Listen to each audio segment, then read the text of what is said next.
basahin po natin ang teksto natin na makikita sa text, bilang 13:31. Ngunit sumagot ang ibang espiyang kasama niya, hindi natin sila kaya sapagkat mas malakas sila kaysa sa atin. Tapos ng Diyos, ang kanyang mga salita, pwede na po kayo. Hindi isang mapagpalang gabi po sa ating.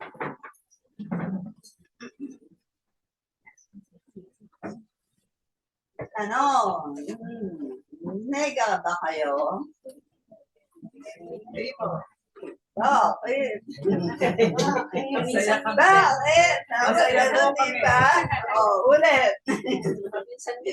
Nega ba kayo? Bakit? Ayan.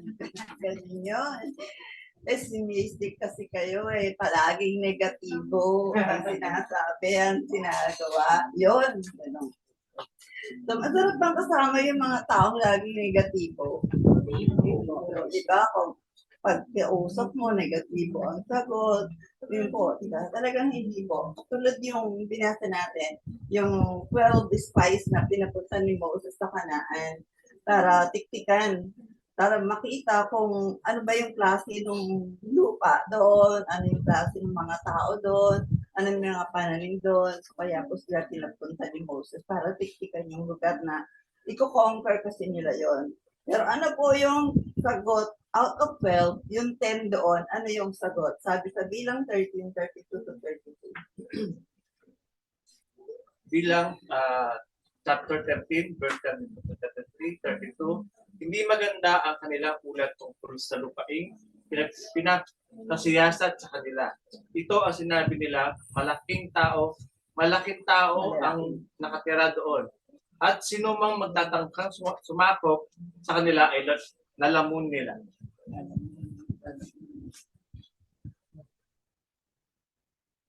Verse 33, nakita namin doon ang mga higante. Sila ay mula sa lahi ni Anak. Mga tipaklong lamang kami kung hihahambing sa kanila. Amen po. Okay po ba yung ulat nila? Yung report nila? Okay ba? Negative. Hindi, negatibo eh. Di po ba? Sabi, naku, hindi natin sila kaya. Para sa kanila, hindi natin sila kakayanin. Malala ka sila, lalamunin lang tayo. Tipakulong lang tayo sa kanila eh. Gigante sila. So, yun po yung report. So, kung kayo yung makakarinig nun, ano kaya? Tutuloy pa ba kayo? Siyempre, kasi pag-ina ka na dahil 10 kaya yung nag-report out of 12, dalawa lang doon yung positibo. Kumbaga, di ba? Kaya po, yun po yung nagiging ganun yung reaction ng isang pessimistic. So, ano po ba? Or sino-sino po ba yung mga ganyang tao? Yun ang tanong. Yan po yung ating topic ngayon. Pessimistic character. Tignan natin kung meron ba tayo yan. Kasali ba tayo dyan sa may mga character na yan? Ang title natin ay Negative. So, ang pessimistic po is the tendency to see the worst thing po. Na pag tinignan, worst kagad yung tingin mo doon. At syempre, pag worst ang tingin mo, negative ang mangyayari. Ang magiging resulta is negative. Di ko ba? Kasi yun ay inisip mo eh. Tingin ko dito, negatibo. So, ano magiging resulta? Syempre, negatibo. So, ganun po yung ang ibig sabihin ng pessimistic. Yung pagsasabi nga ng Pag-asa Weather Bureau, bukas may bagyo. Ngayon pala, nag-isip na, naku, baka bumaha. Naku, baka matangay bahay namin, baka magka-tsunami. Ganun na po yung worst. Mamaya, mamatay na tayo. Yung mga ganun, di ba? Yun po yung pessimistic. Ganun. Yung iniisip, worst palagi. Na hindi yung pag-isip ng maganda. Kaso, pag pessimistic ka, palaging negatibo. So, sino po ba yung mga taong pessimistic? Who are the pessimistic people? Number 1, Ikaw yung mga yon, number one. Yeah, those with low self-esteem. Ano ibig sabihin? Yung mababa yung kanyang pagtingin sa kanyang sarili. Sarili niya mismo.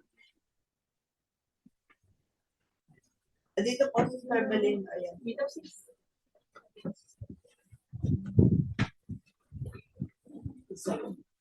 sabi po natin, yung minamaliit mo ba yung iyong sarili? Yun po yung may low esteem. Ano po? Essentially means having a poor opinion of yourself. Yung sarili mo mismo eh. Kumbaga, inusga mo yung sarili mo na, di ba? Feeling inadequate po tayo kung mayroong pinapagawa sa atin, ano yung lagi sinasagot natin. Ito yan tayo.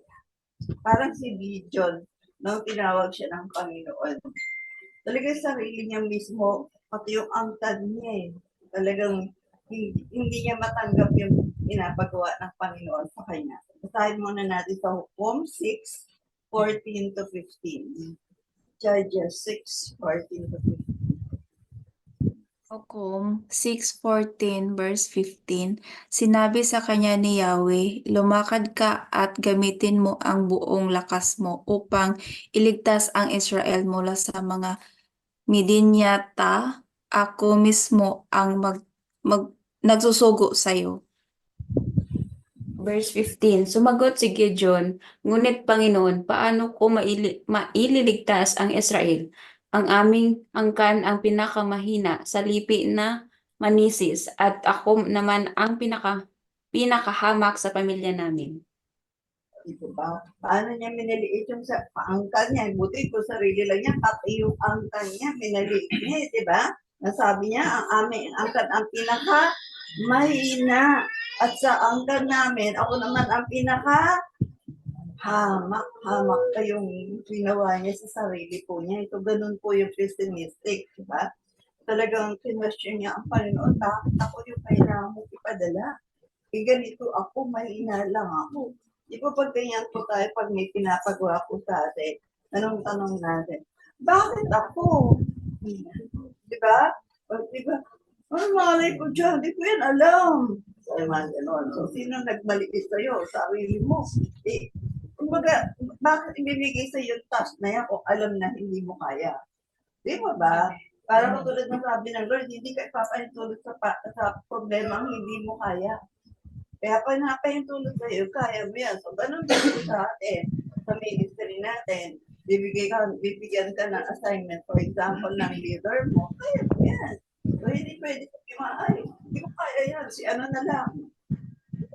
Talaga bang pessimistic o tamad lang? O ayaw lang gumawa.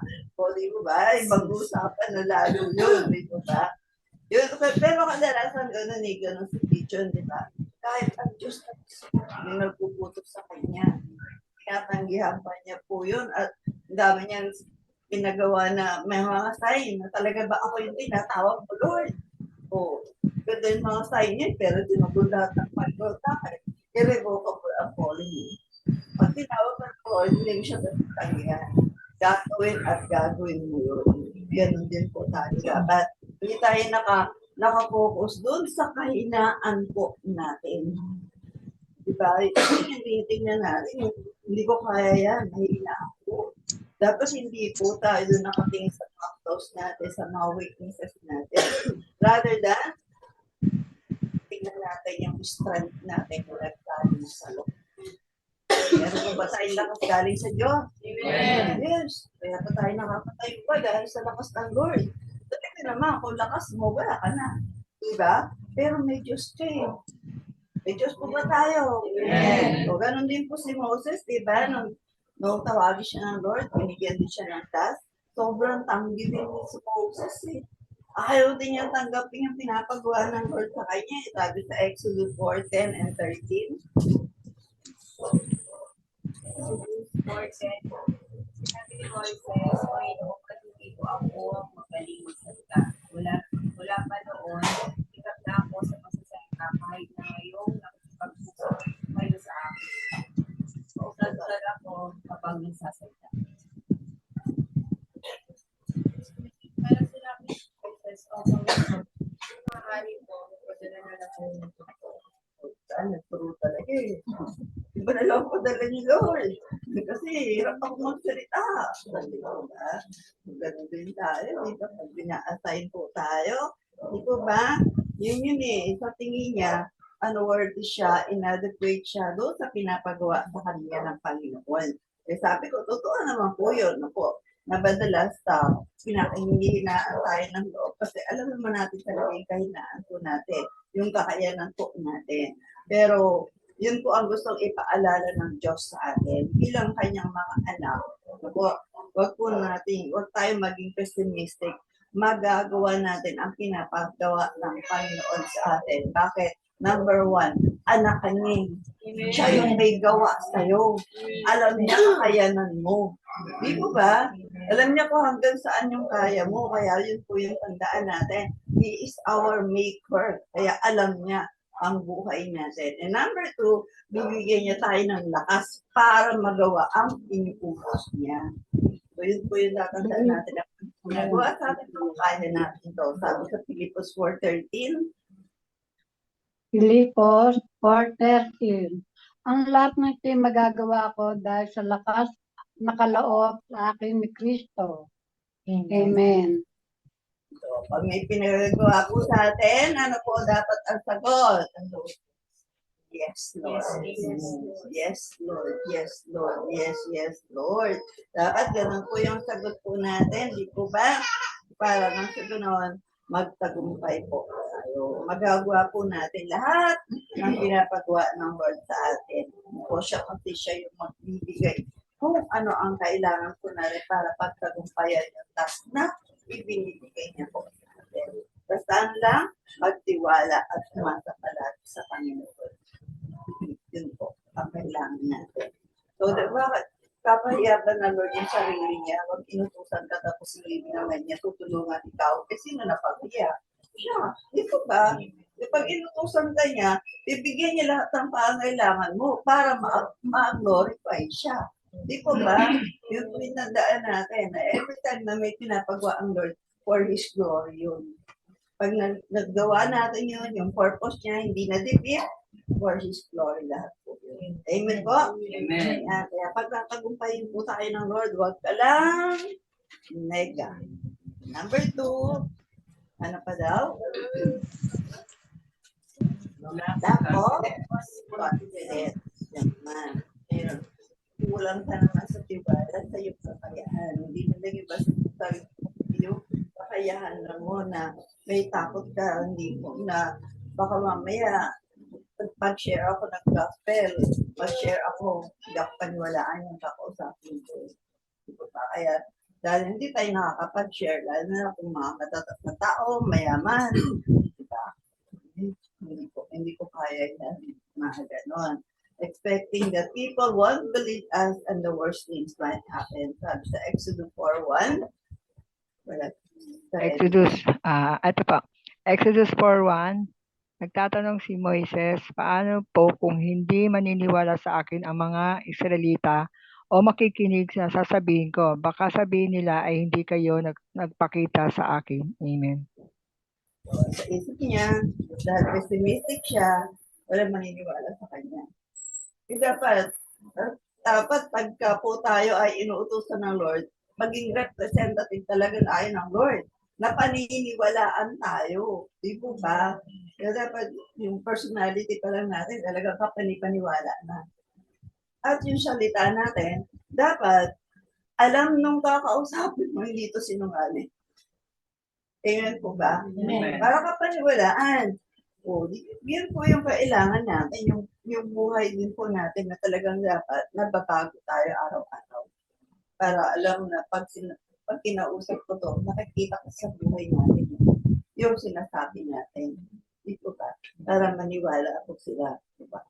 Para maniwala po at sabi nga yun din nga yung tanong ni Isaiah sa Romans 10:16 Sister Valente. Ano po? Pero hindi naman pinatanggap ng magagandang balita. Sinabi sa Panginoon, sino po ba ang naniniwala sa sinabi namin? So ay si Isaiah mismo nagtatanong, sino po ba ang maniniwala sa amin? So tayo ngayon na sinasabihan ng Lord, bakit? Dahil sa ng Holy Spirit. So dapat pinapaniwalaan po tayo na pinagsasabihan po natin. Kapag feeling natin walang naniniwala sa atin, kaya nakakahanga yung mga yung tumatayo talaga sa bus. O kaya yung mga nasa kalsada, di ba talaga nag-share ng Word of God? Kahit alam naman nila wala naman nakikinig sa kanila. Di ba? Pero sila lakas ng loob nila sa ganun. Dapat pag tumayo tayo para sa Panginoon to Kaya may makinig o wala, basta. Palagay niyo ba walang makikinig? Meron. May ipapadala ang Lord para makinig. So, yun yung tinakatakutan natin na wala ang makikinig sa atin. Pero ang totoo, may makikinig. Yun lang po ang kailangan natin. Yung confidence na yun para maihayag yung salita ng Lord. Yung confidence na yun na magawa, ano man ang pinapagawa sa atin ng Panginoon. Yung kailangan po natin. Yun yung puhunan natin, yung confidence. Sabi sa Isaiah 55:11, Isaiah 55:11, ganyan din ang aking mga salita. Hindi ito mawawalan ng kabuluhan. Isa sa katuparan nito ang aking ninanais at isasagawa ang aking layunin kung bakit ko ito pinadala. Amen po. O yun, di po ba? With confidence dapat na hindi nababaliwala ang salita ng Lord. Hindi babalik sa kanya yun ng walang pakinabang. So it means may makikinig. Basta yung word of God na tama o hindi yung kinakaaniban na relihiyon ng isang tao. Ang importante, ang pinapangaral niya, ang sinasabi niya, salita ng Diyos dapat pakinggan. Diba? Nagkakaiba lang naman yan pag pinaliwanag na O doon mo malalaman tama ba o mali. Kaya sa katotohanan o wala. Pero as long as word of God yung sinasabi, pakinggan po natin. Malay mo, bakit ka napadaan doon? Mensahe pala sa'yo yun ng Lord. Di po ba? Kaya pakinggan din po natin. Dahil baka ikaw yung pinadala ng Lord para makinig ko sa nagsasalita. Amen po? So, yun po. Hindi po siya mawawala ng kabuluhan. May tiyak at tiyak na makikinig dahil ang Diyos ang nag-uutos po. Gagamitin ba naman ng Lord yung word of God sa isang taong hindi niya inutusan? Word of God yun Dito ka. Yan. So, number 3, ano ba daw po? Hindi mga taong pessimistic, afraid to take the risk. Ano daw yun? Takot tumanggap ng hamon. Kung ano man yung hamon na binibigay sa kanya, takot magbaka sakali or in layman words, takot sumbal. Yung gano'n, di po ba? Yun ay ibig sabihin ng afraid to take the risk. Always, what if baka, or for example, sa business, gusto mag-business, baka malugi tayo. O hindi na nag-business. Hindi po ba? Okay na makukuha na exam. Naku, baka bumagsak lang ka. Hindi na nakuha ng exam. Hindi po ba? Ang gaya ni Sister Mimi, may interview. Kung nag-pessimistic siya, hindi wala siya na ipasa. Hindi po ba? So yung kaya kailangan, hindi po tayo puro baka. Ako. Kaya lang, di ba sabi, baka magandang ako sa work pag hindi ako nagsimba. Kaya maraming gano'n, di ba? May overtime ng Sunday. Manino tayo. Kasi baka mawalan ako ng trabaho. Pag hindi ako nag-types, baka kulang ang budget ko. Ayun yung mga baka. Yun yung mga pessimistic. Inutos ba ng Lord mag-textile? Amen. O pagkukulawin ka ba? Hindi po. Hindi. Siyempre, inutos ka yun Pag sumunod ka, di ba? Pagpapalain tayo ng sabi ng Lord. Kaya huwag po natin. Di ba sabi na, eto lang ang sweldo ko, magta-type pa ako. Ano matitira? Yun nga yun, doon mo makikita ang kikilos ang Lord sa matitira. Hindi doon sa binigay mo, doon sa matitira kung paano kikilos ang Lord, makikita mo yung kapangyarihan ng Diyos. Subok natin po yan. Ako, kaya huwag po tayong matakot. Bigay po natin sa Lord yung para sa Lord. Ako tayo, baka tayo natakot. Kasi yung takot tayo doon sa pwedeng hindi mangyari na pabor sa atin. Yun kasi gusto natin, lahat pabor sa atin. Kaya pag ay, baka hindi pabor sa akin. Politika. Para sa Lord yun. Dapat lagi pabor sa atin. Tandaan po natin, na kapag nasa kalooban po tayo ng Lord, sabi sa Panaghoy 3:37-38, Verse 27, walang anumang bagay na nangyayari. Pagkahintulutan.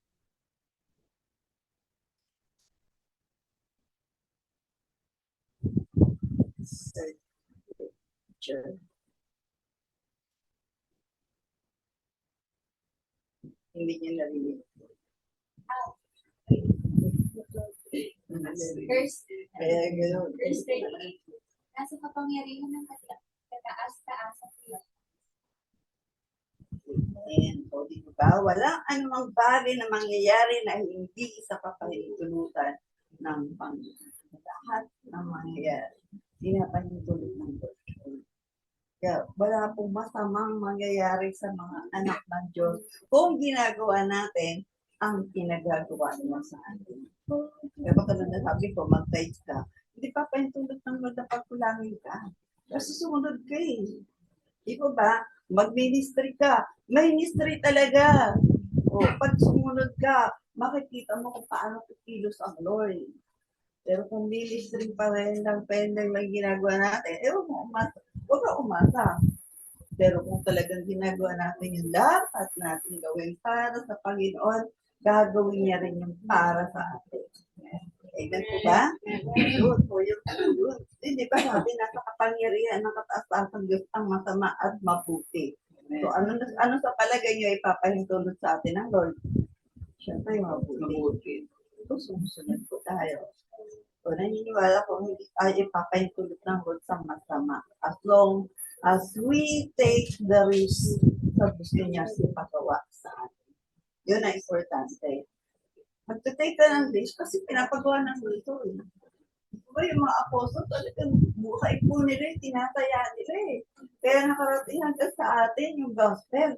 Kung sa kanila time pa lang na talagang pinuusik sila, pinapatay sila, tumigil sila, hindi sila nag-take ng risk, nagawin yung pinapagawa ng Lord, wala tayong kaligtasan. Di ba? Ganon din po yung iba. Kung hindi po tayo mag-take ng risk to share the gospel, paano po yung mga dapat naliligtas through us? Who's the naliligtas? Kaya tayo po, take natin yung risk na share yung gospel, mag-invite. Mag-invite lang po kayo. Dalhin nyo dito, dalhin nyo sa Sunday. Wala naman kayong gagawin kundi mag-invite. Di ko ba? Number one, makita sa buhay natin. Yun yung number one. Na makita na ipapamuhay natin para pag nag-share po tayo, naniniwala sila. Kasi nakikita sa buhay po natin. Tingnan po ba? Yun po. So, ang sabi nga ni Esther, di ba? May nag-take ng risk, mamatay kung mamatay. Dapat gano'n ang mga anak ng Diyos. Pag inutusan ka, okay, go. Mamatay kung mamatay, bahala. Mamatay pa si Esther. Hindi. Kasi tinake niya yung risk eh. So, unlike yung mga Israelites, ito mga Israelita, talagang ulo nila yun, no? Di ba? Ayaw nila umalis sa Egypto eh. Samantalang dadalhin sila ng Lord sa promise land. Ano sabi? Full of milk and honey. Pero mas gusto po nila doon kasi baka magutom sa daan. Baka mamatay sa daan. So yun po yung nasa isip nila eh.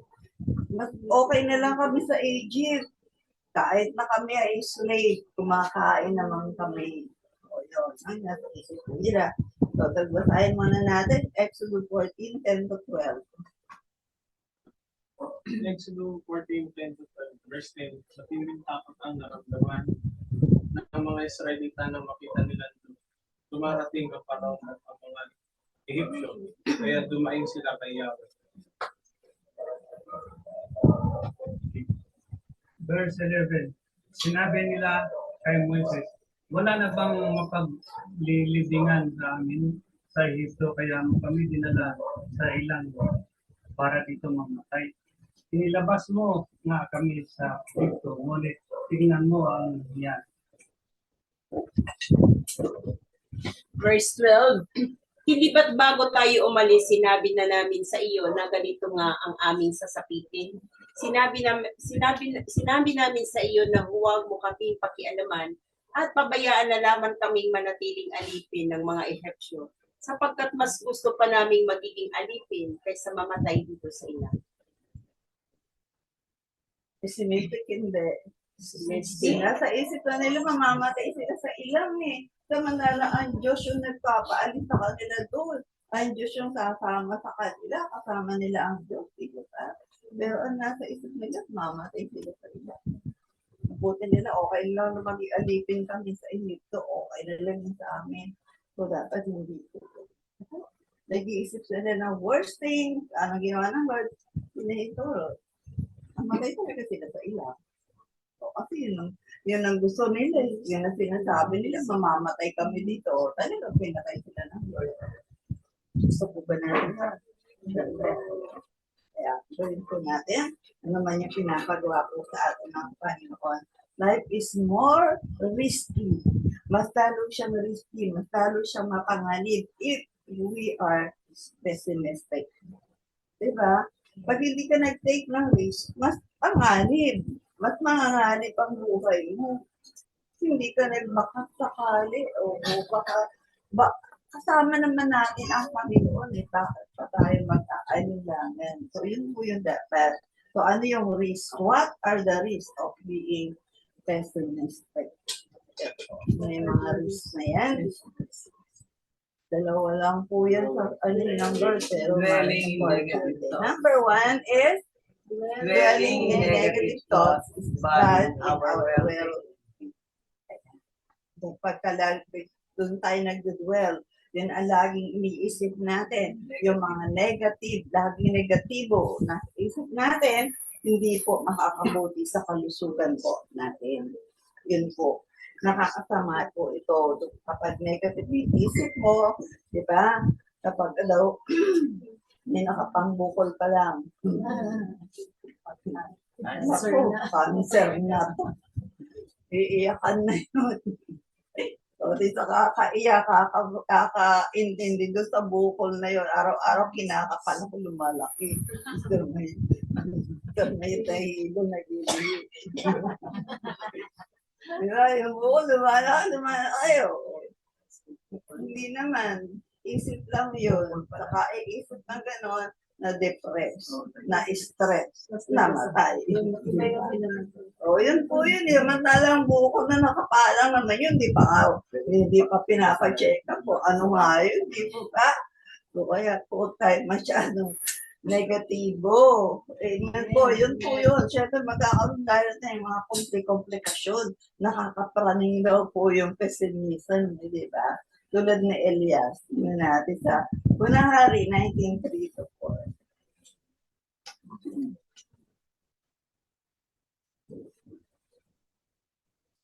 Unang Hari, chapter 19, verse 3-4. Natakot si Elias, kaya tumakas siya papunta sa Beersheba ay nasakop ng Juda at naiwanan siya roon.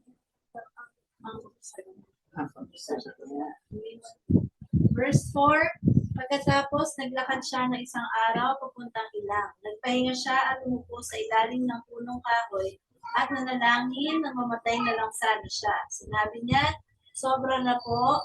Ito, Panginoon, kunin na lang ninyo ang buhay ko. Wala naman ako pinagkaiba sa aking mga likod. Bakit po ba siya tumakas? Bakit ba siya pumunta dyan? Dahil may bantas niya sa kanya na papatayin, di po ba? So, ano ginawa niya? Naglakad, nagpakapagod.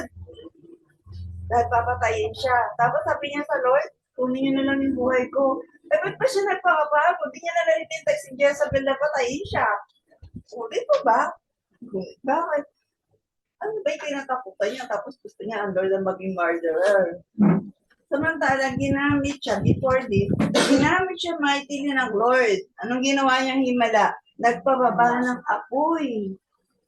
Eh, pwede naman niyang humingi uli ng apoy at itupuin si Jezebel, di ba? Joke lang po. Huwag tayo manalangin ng ganun. Eh, di ba? Eh, kasi nga nakakapagpababa siya ng apoy. Pwede naman niya sabihin, Lord, pigilan mo si Jezebel. O, di ba? Kaso hindi. Nagpapagod siya, naglakad. Magtatago. Pinahirapan yung sarili. Bakit takot mamatay? Takot mo ba tayo mamatay? Wala sumagot. Takot ba kayong mamatay? Dapat hindi. Kung alam niyo sa langit ang punta niyo, Pero kung gaganong-ganon pa tayo, ay talagang dapat matakot tayong mamatay. Pero kung alam naman natin sa langit, bakit tayo matatakot mamatay? Parang si Elia, alam naman niya, mightily, ginagamit siya ng Lord, ba't siya matatakot mamatay? Di ba ba? Kaya lang, dumarating talaga sa atin, aminin na natin, dumarating tayo sa ganyan. Walang makakapagsabing hindi ako pessimistic. Dumarating tayo doon. Pero ano yung gustong paalala ng Lord? May Diyos tayo. Yun. Para hindi ka talaga mamuhay bilang isang pessimistic na tao. May Diyos ka. Siya yung tutulong sa atin. Na yun po yung nakalimutan po ni Elias. Kaya yun po yung naging risk ng pagiging pessimistic ni Elias. Affected yung kanyang mental, yung kanyang physical, emotional, and spiritual. Dali po lahat yun eh. Pag naging pessimistic tayo, yan, magkakasakit ka talaga. Daramdamin mo talaga to. Affected po lahat ng areas ng buhay po natin.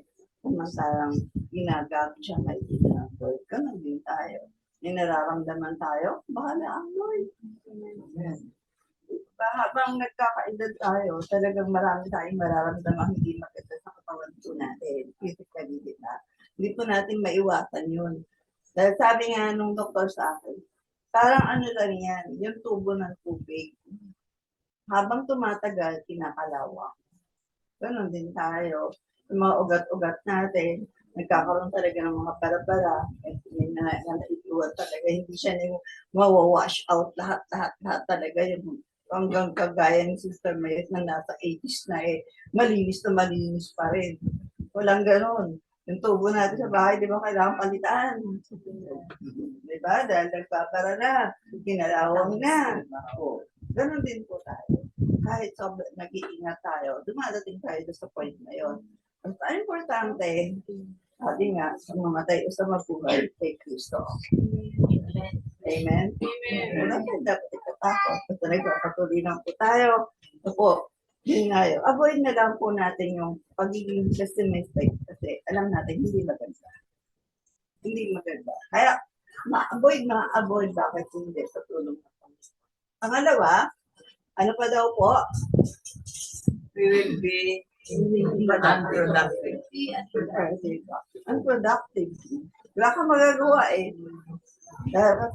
Dahil sa negatibo ka, dahil pagiging negatibo mo, wala kang matatapos, wala kang mapuproduce, wala o diba? Hindi magiging produktibo dahil nagdadalawang isip, tutuloy ba ako hindi, magtatrabaho ba hindi, magbi-business ba o hindi. Yun po yung yun yung tinitake na ang risk. Dapat pag negosyo, alam mo pwede kang malugi. Kaya take the risk. Kung gusto mo kumita, take the risk. Kung hindi, wala ka negosyo, di ba? Di ba? Kaya dapat po, hindi ka magiging productive kasi dalawang isip po tayo. Kaya hindi po tayo makakapag-work effectively kapag ganun po tayo. Sino kukuha sa sino magpapasok sa trabaho kung ganun ka? Sino tatanggap sa iyo? Sino tawag yun? na Kalmado, pwede po tanggapin po, especially sa Kalmado. Recommendation. Recommend, hindi naman mag-recommend sa'yo. Wala, di po ba? So, hindi tayo magiging productive pa. Pessimistic po. Sabi nga po sa Santiago 1, 7 and 8. Santiago 1, verse 7, huwag umasang tatanggap ng anuman mula sa Panginoon ang tao. Verse 8, pabago-bago ang isip at di alam kung ano talaga ang nais niya. Amen. Huwag na daw kung tumanggap. So, hindi talaga magiging productive kung pabago-bago po yung isip natin at hindi natin alam kung ano talaga yung gusto natin. Papatulad tayo ni Apostle Pablo. Hindi kailanman natinag yung kanyang confidence at tiwala sa Diyos. Diba? Yun yung di ba sinabihan siya ni Agab na itong tao na to, kumiari ng bigkus na to, itatalian to, uhulihin nito, ipagkakanulo ito. Pero no, hindi po siya dapat yung kanyang mga kasamahan, sinabihan na siya, huwag ka na umalis, dito ka na lang, kasi pag pumunta ka ng Jerusalem, iyaan na kanila, uhulihin kanila. Namanik sila, pero anong sabi sa gawa? 21:13. Brother Mike. Gawa 21:13. It's about si Pablo. Bakit kayo umiyak? Pinapahina lamang ninyo ang loob. Handa ako hindi lamang pag-apos, kundi kahit tumatay kayo sa Kristiyan. Kailangan na alang sa pangalan. Ano sabi niya? Handa ako. Hindi lang magpag-apo. Sabi kasi katapusin siya. Hindi lang magpag-apo. Handa akong mamatay. Pagawa ko lang yung pinapagawa ng Lord. Yun yung sinasabi ko kanina. Basta meron pinagawa ang Lord, handa tayo. Dahil ang Diyos naman, handa naman tayong ipagtanggol yan. Dahil sa pagiging optimistic ni Pablo, naging productive ang kanyang ministry. Diba? Palagi siyang positibo eh. Ano yung nasa isip niya kahit nakakulong na siya, hindi siya tumigil. Di ba? Ang susunod sa mga iglesia, hindi siya tumigil. Ang sabi niya kay Timothy, ano daw? Ano sabi niya sa 1 Timothy 6:12? Fight the good fight of faith. Ano sabi sa mga taga-Pilipos? Nakakulong to ha. Pilipos 4:4, rejoice in the Lord always. And again, I say you. Ito ba? Ganun po siya kapositibo sa buhay. At yung pinakamaganda yung lakas ng loob niya. Ano sabi niya sa Acts 20:24? Nothing can move me. Walang makakautan sa akin, walang makakapigil sa akin. None of these things can move me. Ganun po siya kapositibo. Nagawa ni Pablo, magagawa natin. Maging positibo. Po ba? Basta ma-accomplish na niya yung work na pinapagawa ng Lord sa kanya, kahit mamatay siya, handa siya mamatay. Kaya siya din nga sabi nila, sa buhay o sa mamatay para sa kami. Kaya po, alaman natin na hindi maganda yung pagiging pessimistic. Kung may ganito po tayong character, anong dapat natin gawin? Overcome. Diba? Tayo naman lang talagang makakagawa nun. Siyempre sa tulong ng Panginoon. Kung wala kang desisyon sa sarili mo na baguhin yung character na yon, wala magagawa ang Lord. Pero kung gusto mo, tutulungan ka na. Amen po ba? Anong kailangan natin? Have faith in the Lord na nagbibigay ng peace. Ito. Kapag nasa ating ang peace ng Lord, we can overcome pessimism. Siyempre, wala kang takot pagka may peace ka in. Diba? Mawawala lahat yung takot mo. Kung ano pinapagawa niya, magagawa mo yun. Dahil payapa yung isip natin. Sabi sa last verse natin sa 1:14-27. Ano sabi ng Lord? Ano sabi po dyan? Basahin natin. Kapayapaan iniwan ko sa inyo. Ang aking kapayapaan ang inibigay ko sa inyo. Hindi ito katulad ng kapayapaan ibinigay ng mundo. Huwag na kayong mabalisa, huwag na kayong matakot. Huwag daw mabalisa, huwag daw tayong matakot, huwag maging nega. Yun po ang bilin ng Lord. Always be filled with the Holy Spirit. Ano binibigyan ng Holy Spirit? Love, joy, peace, long-suffering. Diba? Lahat po yun. Kindness, goodness, self-control. O, dito ba? Yun ang binibigay. Kaya dapat, yun po yung pakanaisip natin na laging hus-hus tayo ng banal na Espiritu. Na pag nagsasalita daw po tayo, every time nagsasalita tayo, pinapakinggan natin yung sinasabi natin. Para pag nagiging negatibo na yung salita natin, we can stop. Hindi yung salita ka, hindi ba, nakakasakit ka na. Hindi mo ba? Kaya dapat daw pakinggan mo yung sinasabi. Okay ba yung sinasabi mo? At hindi okay, stop tayo. Amen po? Amen. Para hindi po tayo makasakit. Always speak the word of God, the word of truth. Dahil yun lang ang totoo. Para na sa ganun daw po, to be able to respond positively, kung ano man ang sitwasyon natin, word of God pala.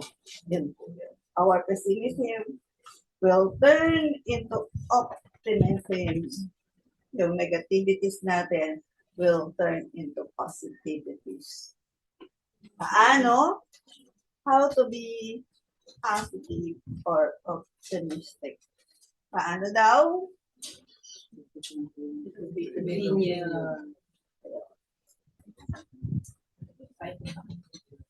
Alam mo. Bitin ba? Hindi. Pero, may nakuha po ba kayo sa lesson? Amen. Gusto niyo pa bang maging pessimistic? Siyempre, ayaw po. Kaya, huwag po kayong mawala sa isang linggo kung gusto niya maging optimistic. O, palamakan natin ang Panginoon.